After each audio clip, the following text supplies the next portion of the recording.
Bienvenidos a Mar de Gracia. Nos alegramos que te unas y esperamos que este mensaje pueda informar tu mente e inspirar tu corazón. Disfrútalo. Ahora sí, sin duda no ha sido una semana muy auspiciosa. Seguimos con muchos contagios. Llevamos ya muchas semanas. De hecho, durante esta semana tuve las 2 primeras reuniones de apoderados. Y agradecido a Dios por lo que Él está haciendo, también por el colegio donde están los niños. La verdad es que el colegio ha sido como súper empático con esta situación y con lo que ellos están viviendo. Así que estoy súper agradecido de Dios por eso. Pero están pasando muchas cosas, hay muchas revoluciones, hay muchas ciudades todavía en cuarentena, muchísimas personas que están saliendo contagiadas semana tras semana. Así que sigamos orando por nuestro país, sigamos orando por nuestra nación, sigamos orando por el mundo, por esto que está afectándonos. ¿Y qué nos hace hacer esto? Que nos hace tener este culto en línea. Ayer tuvimos una reunión del sínodo, donde creo que, para los que no la vieron, estuvimos tratando un tema y creo que estos temas hacen más robusto la estructura de nuestra iglesia. Y doy gracias a Dios porque en medio de todo lo que estamos pasando, en medio de todo lo que estamos viviendo, sin duda, la mano del Señor ha estado con nosotros.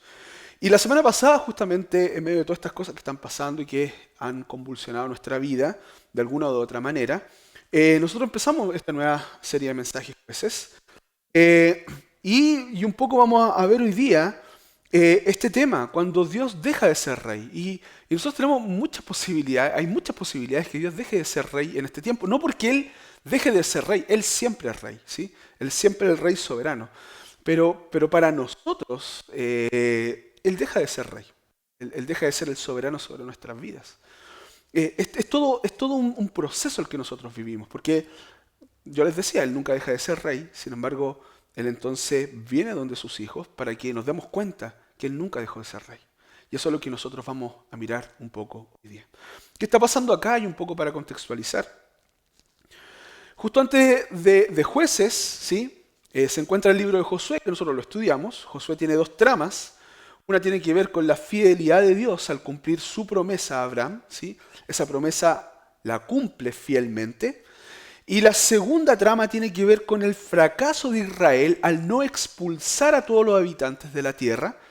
Y eso nosotros lo encontramos desde el capítulo 23 de Josué en adelante. Porque en el final del libro de Josué es muy pesimista en cuanto a qué tan fiel será Israel en la tierra prometida. ¿Sí? Si nosotros veíamos esos últimos capítulos, esos últimos 2 discursos del libro de Josué, Josué era muy pesimista. Y él les decía al pueblo así, francamente, ustedes no van a poder hacer que los pueblos que están habitando sean expulsados. Ustedes van a habitar con ellos. Eso es lo que está diciendo. Ustedes no van a cumplir al Señor. Ustedes no van a ser fieles con su parte del trato. Josué le dice, ustedes no van a poder servirle fielmente a Dios. Es muy pesimista el libro de Josué. Y Jueces empieza con este final de Josué como trasfondo. Y continúa con el mismo pesimismo que Josué profetizó a este pueblo de Israel.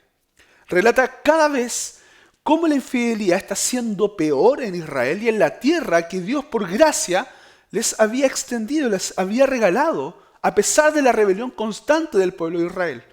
Hay una frase en el libro de Jueces que se repite 4 veces, en el capítulo 17, en el capítulo 18, en el capítulo 19 y en el capítulo 21. ¿Cuál es esta frase? En aquella época no había rey en Israel. En aquella época no había rey en Israel, cada uno hacía lo que le parecía mejor.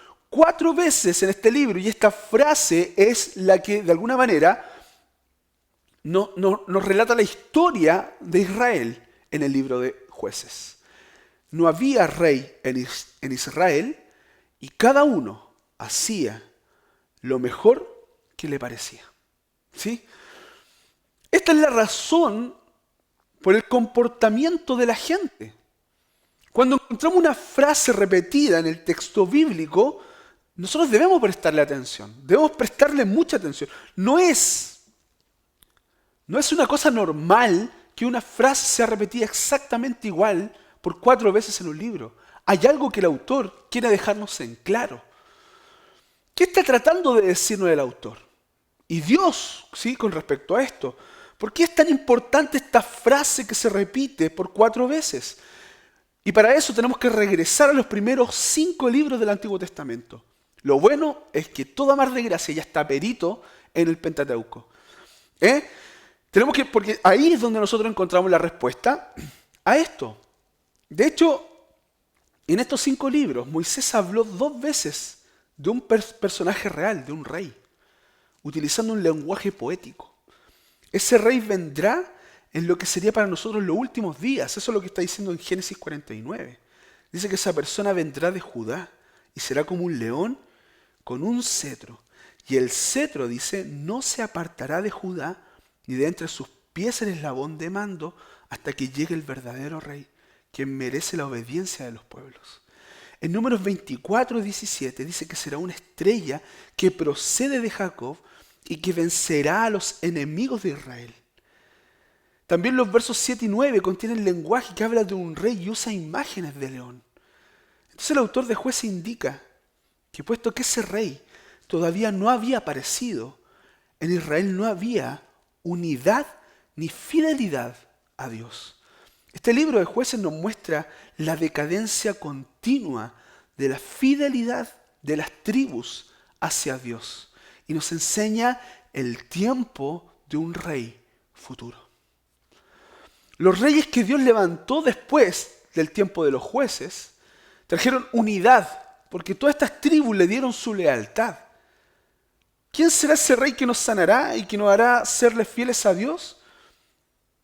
Los reyes de Israel tampoco llenaron el perfil de ese rey, porque todos ellos, aún los mejores y más consagrados, le fallaron a Dios debido a sus pecados. Entonces la pregunta es, ¿cómo deja Dios de ser rey? Y acá te lo quiero relatar. ¿Cuándo Dios deja de ser rey? Cuando nosotros dejamos de celebrar su gracia. Es ahí cuando Dios deja de ser rey. Mira lo que dice Jueces 2, verso 10 al 12. ¿Sí? Dice así. También toda aquella generación fue reunida a sus padres. Y se levantó otra generación después de ellos que no conocía al Señor ni la obra que Él había hecho por Israel. Entonces los hijos de Israel hicieron lo malo ante los ojos del Señor y sirvieron a los Baales y abandonaron al Señor, el Dios de sus padres, que los había sacado de la tierra de Egipto. La semana pasada nosotros ya estudiábamos este triste caso, ¿sí? Las lágrimas de los israelitas no eran de arrepentimiento, ¿no? Esa fue la conclusión del mensaje de la semana pasada. Era lágrimas de remordimiento. Y si había alguna esperanza, terminando el verso 5, donde vemos que los israelitas lloran, toda esa escena se descarta por lo que nos dice los siguientes versos. Toda una generación no conoció a Dios ni la obra que Él había hecho. Y la verdad es que podríamos discutir de quién fue la culpa. Si fue de los padres que fallaron en transmitir la fe a sus hijos, o si fueron los hijos los que fueron de duro corazón. Pero la verdad es que esa discusión no tiene final. Y creo que hay cosas que son más importantes de poder destacar en estos versos. Mira una cosa. El verbo yadá, que aquí se traduce por conocer, en el verso 10, apunta a una idea. ¿Cuál es esta idea? La idea del relacionamiento. ¿Sí? Justo ayer, Josué, cuando yo estaba revisando de nuevo el mensaje, justo Josué vio esta palabra y me dijo, ¿qué significa yadá, papá? Y yo le dije, esta palabra yadá, que se traduce por conocer, por conocimiento, apunta a una idea que es más amplia. Y esa idea más amplia es de relacionamiento. O sea, una persona no conoce a otra por verla, la conoce por relacionarse. Esa es la gran diferencia. Nosotros podemos decir, sí, yo conozco a, no sé, Lionel Messi, ya, Cristiano Ronaldo, no sé. Pero nosotros lo conocemos porque sabemos de él, pero no por relacionamiento. Entonces, esta idea de Yadá significa el conocimiento, pero a través de un relacionamiento. A eso está apuntando esta palabra.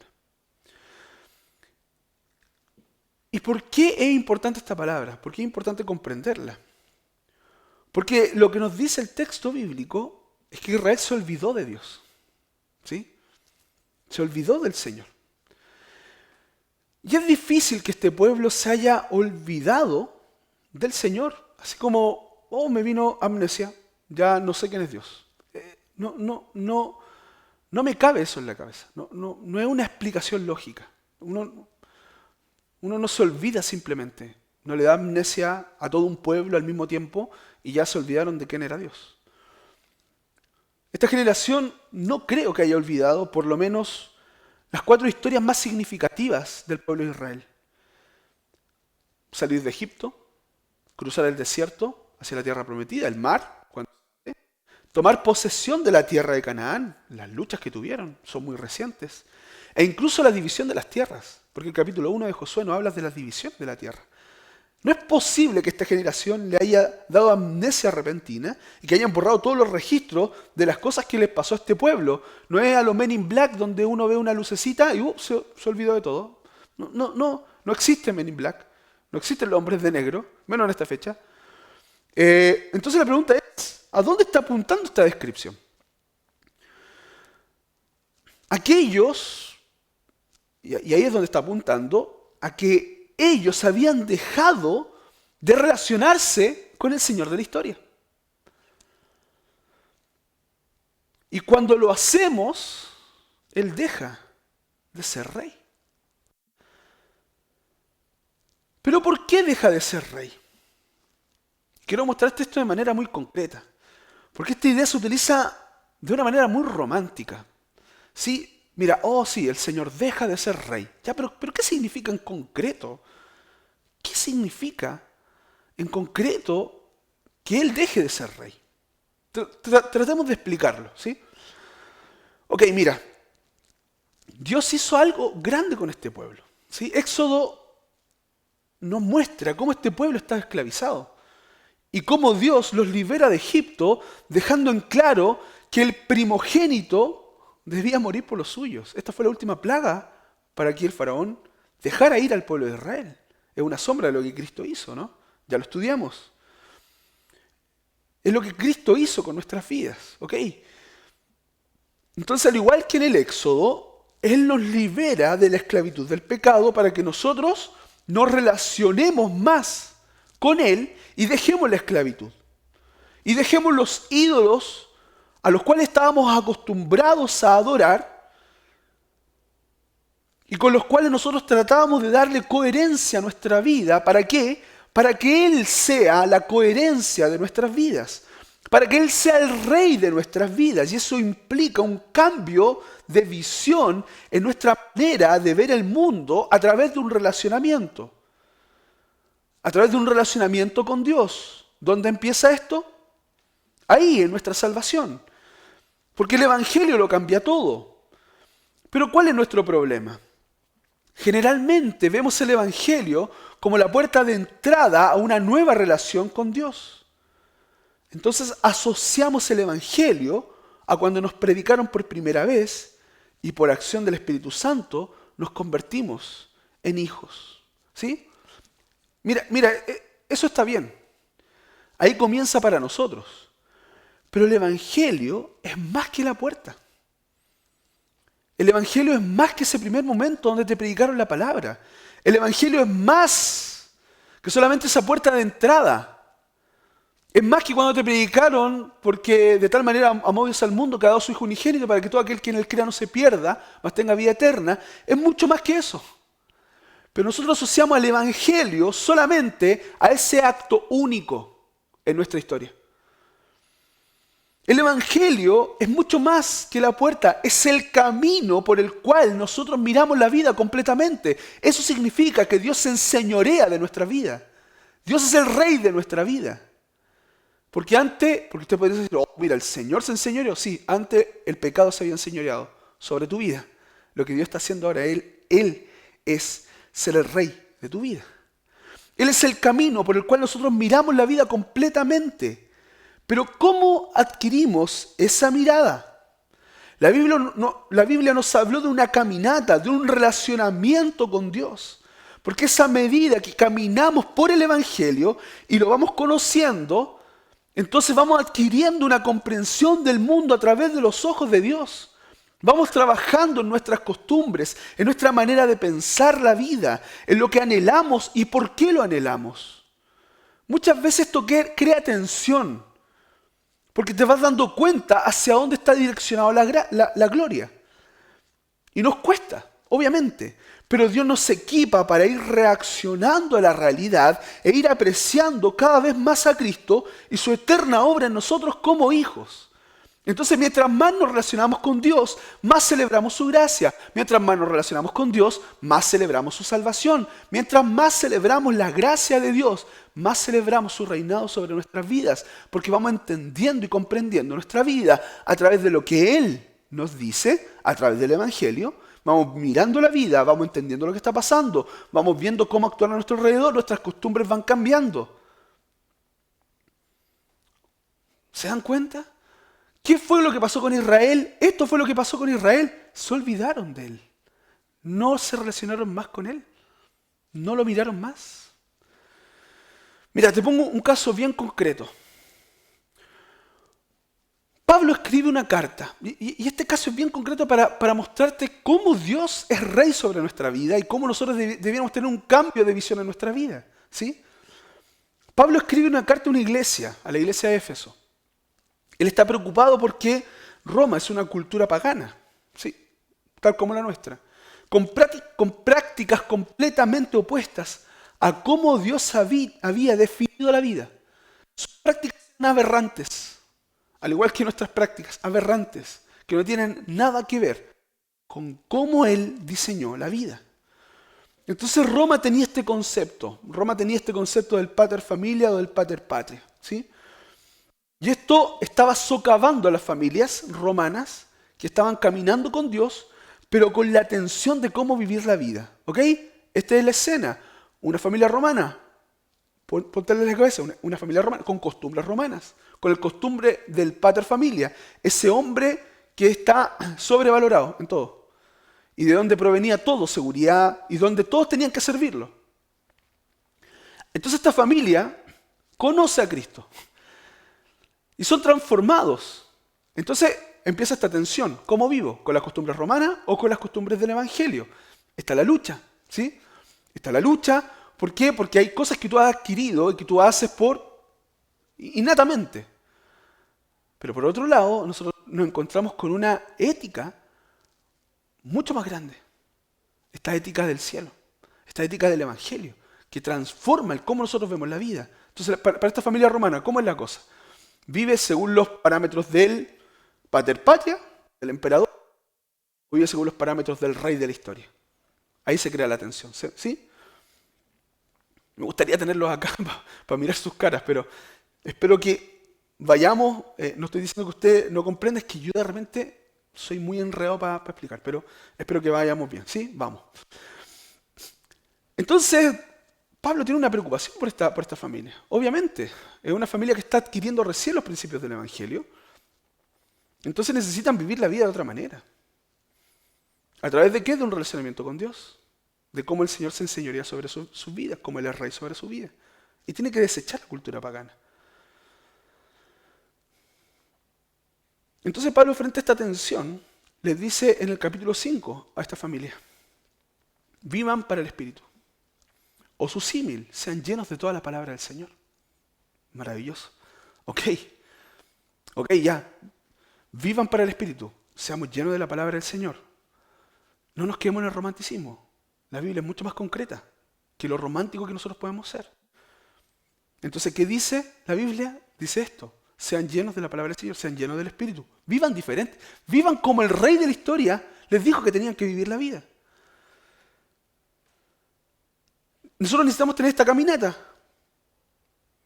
con Dios para comprender cómo vivir. Entonces, ¿qué les dice? Mujeres, sean sometidos a los hombres. Porque las mujeres se estaban rebelando por el pecado del hombre, de pensar que ellos como el pater familia tenían todos los derechos, todas las obligaciones. Llegando a pisotear los derechos de la mujer. Y sí, lo dije bien, todos los derechos y todas las obligaciones. Porque de él provenía todo. Él tenía todos los derechos a ser servido, pero también tenía todas las obligaciones de cuidar a su familia. Pero la mujer se estaba rebelando, porque en esta tendencia del hombre era rudo. Entonces le dice a las mujeres, sométanse al hombre. Ok, pero también le habla a los hombres. Ustedes deben servir a sus mujeres como un esclavo lo haría cuando ellos les lavan los pies. ¿Sí? Porque esto es una costumbre. El paterfamilia llegaba, el esclavo le lavaba los pies, porque venía de un largo camino. Entonces le dice, hombres, ustedes tienen que servir, amar a sus mujeres como Cristo lo hizo, muriendo por ellas. Y también como sus esclavos lo hacen por ustedes, lavándole los pies. Después le habla a los hijos. Hijos, sean respetuosos con sus padres. Pero padres, no lleven a ira a sus hijos. Relaciónense saludablemente. Siervos, empleados, dejen la pillería. Sean buenos trabajadores para la gloria de Dios. Y ustedes, patrones, dejen la amenaza y los tratos inhumanos. Todo esto está en el capítulo 5 de Efesios. O sea, lo que Pablo le está diciendo es que la caminata con Dios, el relacionamiento con Dios, les dará las herramientas para que ellos sepan diferenciar la vida con Cristo y sin Cristo. Para que ellos adquieran una visión del mundo y puedan a través del Evangelio saber quién es Dios. Y a través del Evangelio saber quiénes somos nosotros. Y podamos vivir una vida diferente, plena, gozosa. Esto es en concreto el Evangelio, un cambio en tu visión de cómo debería funcionar la vida. Y esto es tan real para Israel como para los cristianos en Roma, como para también nosotros hoy. Hermanos, no hemos olvidado el Evangelio, ojo acá, no hemos olvidado el Evangelio en términos de no saber lo que Cristo ha hecho por nosotros. Lo hemos olvidado en términos de relacionarnos con Él. Tú no tienes una amnesia de lo que Cristo hizo en la cruz. Tú dejaste de relacionarte con esa cruz. Esto fue lo que pasó con Israel. Ellos no tuvieron una amnesia de lo que Dios había hecho con ellos desde Egipto hasta la tierra prometida. Ellos dejaron de relacionarse con el Dios que hizo eso desde Egipto hasta llevarlo a la tierra prometida.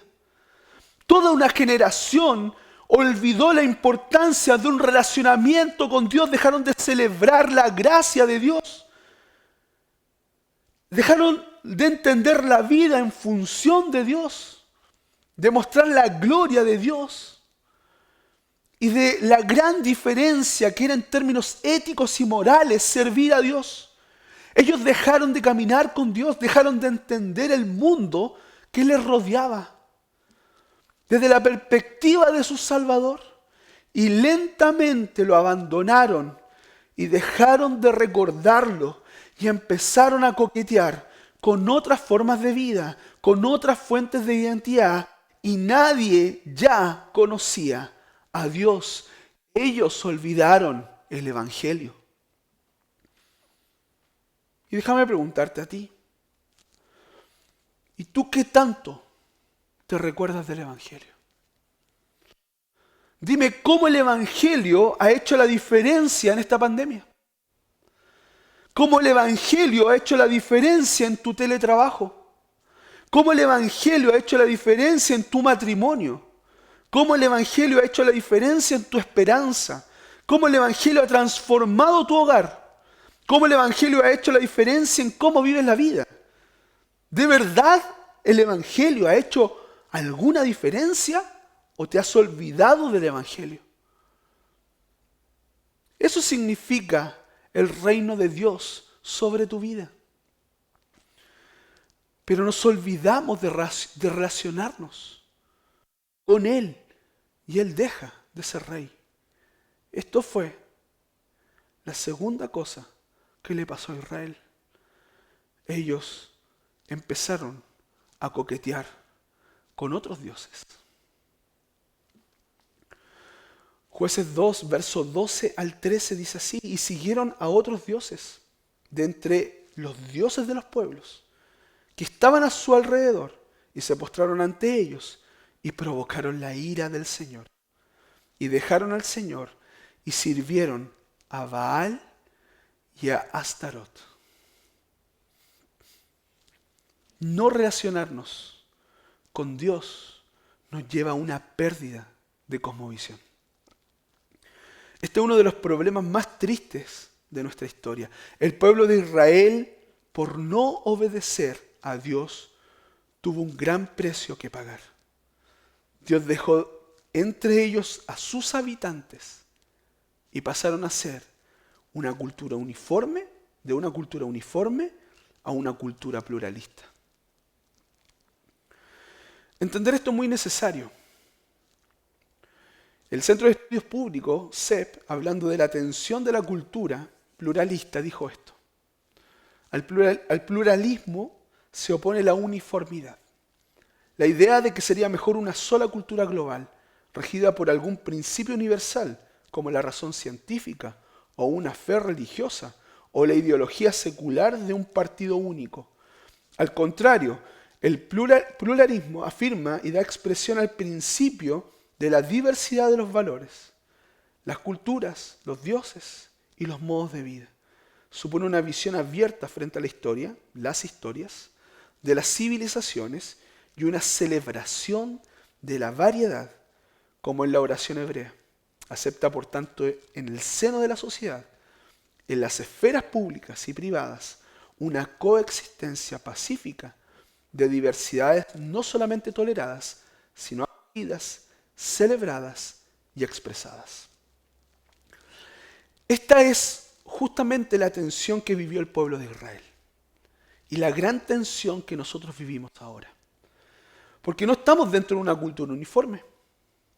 Estamos dentro de una cultura pluralista que nos invita a ver en la multiplicidad de elementos nuestra esperanza, nuestra identidad, nuestro valor. Y así como hemos nosotros ido adquiriendo rasgos representativos de quienes somos hoy en día, que han sido moldeados por estas subculturas. Y aquí es donde justamente empezamos a ver la dificultad. Porque la distorsión en nuestra caminata con Dios hace que perdamos el foco de nuestra vida. Y comencemos a ver otras subculturas, en otras subculturas, las respuestas a nuestra necesidad de vivir la vida. Esa es otra manera de decir: y siguieron a otros dioses, y entre los dioses de los pueblos que estaban a su alrededor. O también podríamos simplificarlo aún más y decir que el pueblo coqueteó con otros dioses para buscar su felicidad. Eso es lo que está diciendo el texto.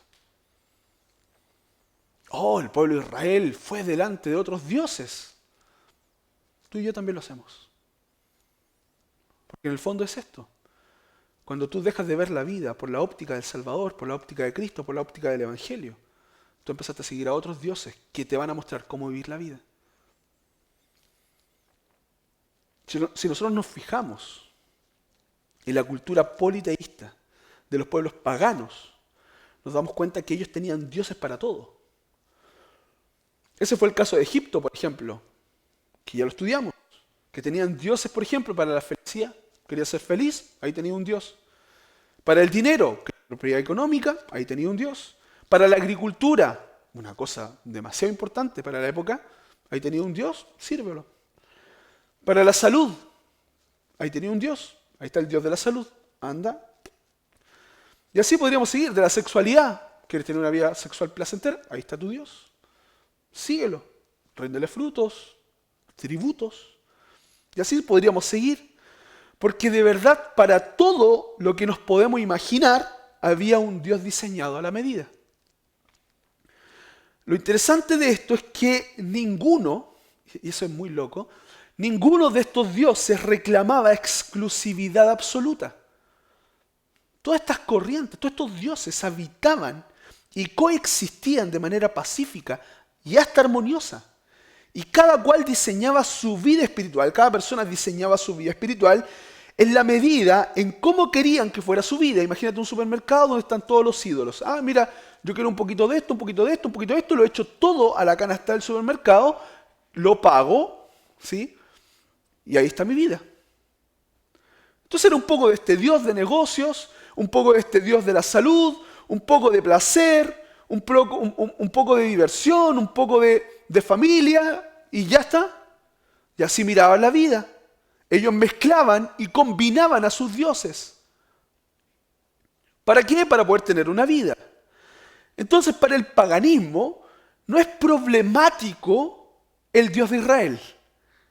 Para el paganismo no es problemático el Dios de Israel, porque es un Dios más entre todos los dioses que ellos ya tenían. Pero para Dios sí es un problema, porque Él siempre se declaró como un Dios absoluto. De hecho, eso fue la confrontación de Dios con los dioses de Egipto. Dios le está diciendo, miren, ahí están sus supuestas deidades, no sirven para nada. Porque solo existen en sus mentes y en sus corazones como una mentira que se apodera de sus fuerzas, de sus pensamientos y de sus emociones. Pero no sirven para nada, no son reales, no los van a ayudar en nada. Y ahí tienen las plagas de Egipto, cada una contra un Dios para decirle que ¿quieres prosperidad? Anda al Dios del Nilo. Entonces Dios, ¿qué hace?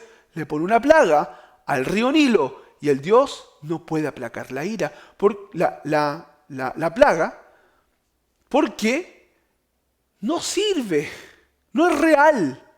Dios es real. Dios infectó el Nilo, que era la fuente de economía para la región de Egipto. ¿Qué pasó con el pueblo de Israel? Esto nos dice el texto. Y siguieron a otros dioses de entre los dioses de los pueblos que estaban a su alrededor. Se postraron ante ellos y provocaron la ira del Señor y dejaron al Señor y sirvieron a Baal y a Astarot. El pueblo de Israel no se convirtió en un pueblo ateo.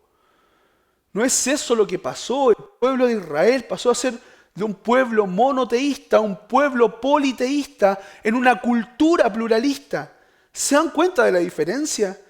No es que Dios haya salido de sus vidas. El Dios verdadero pasó a ser uno más de entre todos los dioses alternativos. Canaán debía ser la tierra que cuando la habitaran los israelitas adoraran solamente al Dios verdadero. Sin embargo, pasaron a asimilar la cultura de otros pueblos, dándole cabida en sus corazones, entregando a sus hijos en matrimonio y en alianza con personas de una sociedad que tenían otras costumbres. E Israel sucumbió delante de esto. ¿Te das cuenta del peligro del cual estamos presentes? Nuestra cultura es la misma que vivió el pueblo de Israel. De hecho, nosotros no hemos abandonado a Dios. Lo que hemos hecho es transformarlo en una opción para nuestras vidas. No creas que tú no te arrodillas delante de ídolos, porque sin duda lo haces. A lo mejor no es tan concreto como una imagen o una escultura, pero sí un pensamiento. Un ídolo funcional captura tu vida. Un ídolo funcional es todo aquello que nos dé valor e identidad. Por eso tenemos que tener tanto cuidado, porque en medio de nuestra sociedad estamos en lo más profundo, olvidando nuestra cosmovisión, olvidando cómo mirar la vida. Te quiero dar un ejemplo muy concreto de esto. Hace algunas semanas hubo una revolución en el mundo por causa de un hombre que murió brutalmente asesinado. George Floyd, ¿no? En Estados Unidos. Y estamos todos de acuerdo que el racismo es no entender el diseño de Dios, ¿no? Pero ya se ha hablado mucho de esto, pero quiero hacerte esta pregunta. ¿Qué sabes de esto? del racismo desde las Escrituras? ¿Cómo tú entiendes el racismo desde la Escritura? ¿Cómo ves esa intolerancia racial dentro de la cosmovisión bíblica? Porque si tu respuesta es que Dios es un Dios de amor y nos acepta a todos, entonces tu cosmovisión es muy débil. Y lo que hacemos es asimilar elementos de la cultura para darle sentido a nuestras creencias. ¿Qué sabes tú del racismo desde la Escritura, de Imago Dei? ¿Qué sabes tú de eso? Y no me digan aquí, y no me vengan con ese cuento de que no, es que eso es teología y la teología es para... No, teología es para todos. Todos nosotros necesitamos estudiar teología. Todos nosotros necesitamos entender lo que dice la Biblia con respecto a Dios, con respecto al mundo. Pero si tu respuesta delante de todo es que Dios es amor, Dios es bueno y Dios lo acepta a todos, estamos en un problema. Porque Dios no es concreto y real en tu vida, es una opción solamente. Que tú lo ocupas cuando momentos de pandemia. Oh Señor, mira la enfermedad en la que estamos, ayúdanos. Es una opción de tu vida. Entonces llega el momento de examinar nuestras vidas y de nuestras creencias para saber si Dios está siendo algo opcional en nuestras vidas o está siendo el centro mismo de nuestra historia. Debes hacer el ejercicio con cada área de tu vida para saber si tú estás asimilando la cultura a tal punto de sustituir tu visión de la vida por esta satisfacción.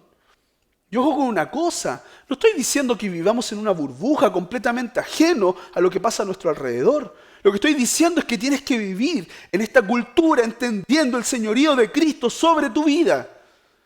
Tú tienes que vivir en esta vida entendiendo cómo Él es el Rey y tienes que entender la idolatría de las demás naciones para poder darle una respuesta de lo que Dios está diciendo en tu vida. Pero Dios sigue siendo un relato, una opción en nuestra vida. Esto fue lo que le pasó al pueblo de Israel. El pueblo de Israel vio a Dios como una opción más entre toda la idolatría que estaba a su alrededor. Como decía hace un rato, y ya no estoy seguro de qué dije y qué no dije, pero el pueblo de Dios no se volvió ateo. El pueblo de Dios dejó de ver a Dios como el centro de la vida. Y aquí nosotros tenemos un panorama súper complejo. ¿Cómo lo hacemos? Es Dios el que nos da todo, el que nos regala todo. Es Dios el que está en medio nuestro. Pero lo abandonamos. ¿Qué hace Dios? Y esta es la gran tensión que nosotros nos encontramos en todo el libro de Jueces. Y en toda la Biblia. Mira lo que dice Jueces 2, desde el verso 15 al verso 16. Y se encendió, dice, la ira del Señor contra Israel, y los entregó en manos de los salteadores que los saquearon y los vendió en manos de sus enemigos de alrededor, y ya no pudieron hacer frente a sus enemigos. Por donde quiera que iba la mano del Señor, estaba contra ellos para mal, tal como el Señor había dicho y como el Señor les había jurado. Y se angustiaron, dice, en gran manera. Entonces el Señor levantó jueces que los libraron de las manos de los que los saqueaban. Esta es la gran tensión del libro. Acá nos encontramos con un Dios justo,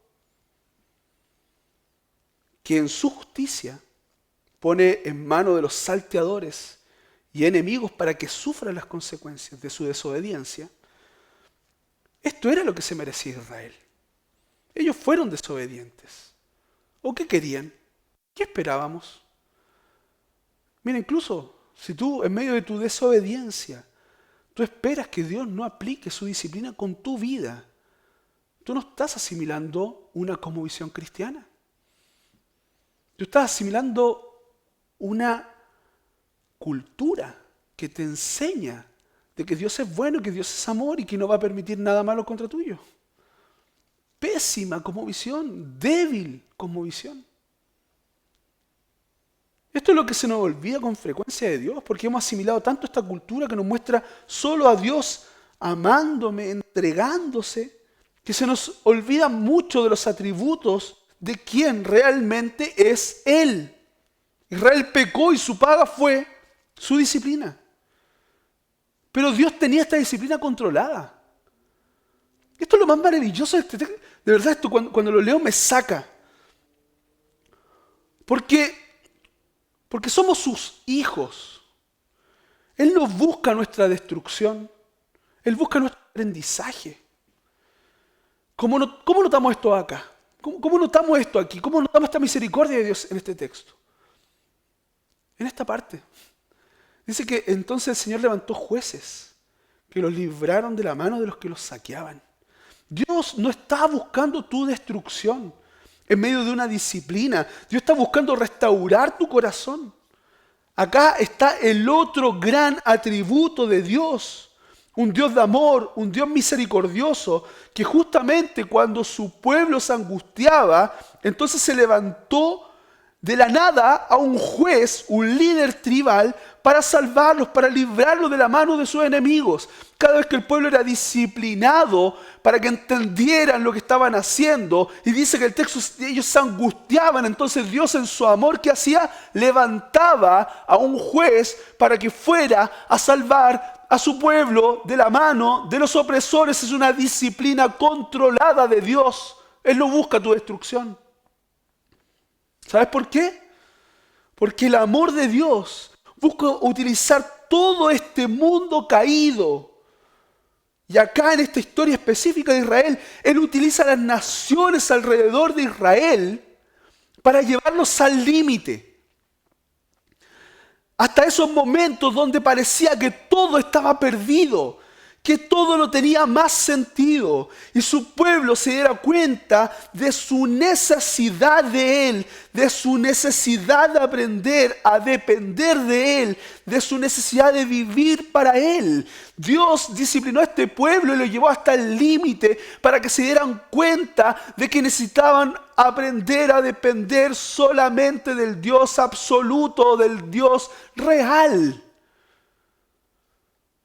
Dios los llevó hasta el límite en una acción controlada de su justicia para que ellos se dieran cuenta que lo único que necesitaban era a Dios. Y dime una cosa, ¿no te parece muy cercana esta historia? ¿No te parece que estamos viviendo en un tiempo donde ya nada tiene sentido? Donde nos necesitamos tanto que el solo hecho de pensar en cuánto necesito a mis amigos, a la comunidad, a la familia, nos abruma. Hermano, hoy día yo estoy acá en un templo que está vacío. No hay nadie a mi alrededor. Es solamente cable, una mesa de sonido que nos sirve. Un par de focos, un computador. No hay nadie. No hay nadie a mi alrededor y pareciera que todo esto no tiene sentido, que no tiene lógica. Hemos llegado al límite de nuestras fuerzas. Y Dios ha utilizado a este microscópico virus para enseñarnos que necesitamos aprender a depender de Él. Necesitamos estar conectados con Él, caminar con Él, relacionarnos con Él. Entender que en medio de este difícil momento, Dios está levantando a su pueblo. Es verdad, hermanos, que hoy día yo veo un templo vacío. Pero veo iglesias en cada casa que hoy día se está conectando. Veo un templo vacío. Pero veo cómo la mano de Dios nos está llevando al límite para aprender a depender de Él. Veo un templo vacío, pero veo la mano de Dios trabajando en cada uno de nosotros, como nunca antes Dios había trabajado. Así que no despreciemos lo que Dios está haciendo en cada uno de nosotros. Hermanos, recibamos con gozo lo que Dios está haciendo en nuestra vida. Y no es que Dios en este tiempo esté trabajando más. Quiero explicar esa idea. Dios siempre ha estado trabajando incansablemente. Pero en este tiempo nosotros lo podemos ver más concretamente. Pero tristemente el pueblo de Israel no lo entendió así.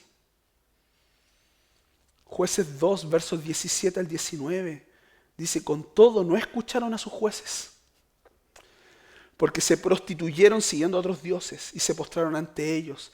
Se apartaron pronto del camino en que sus padres habían andado en obediencia a los mandamientos del Señor.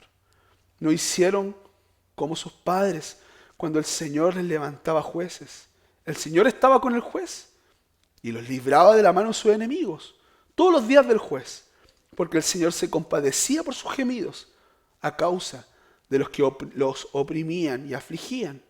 Pero acontecía que al morir el juez, ellos volvían atrás y se corrompían aún más que sus padres, siguiendo a otros dioses, sirviéndoles e inclinándose ante ellos. No dejaban sus costumbres ni sus caminos obstinados. Este es el ciclo de idolatría de Israel. Está pequeño acá, pero se los voy a mandar para que ustedes lo vean. El pueblo entraba en rebelión.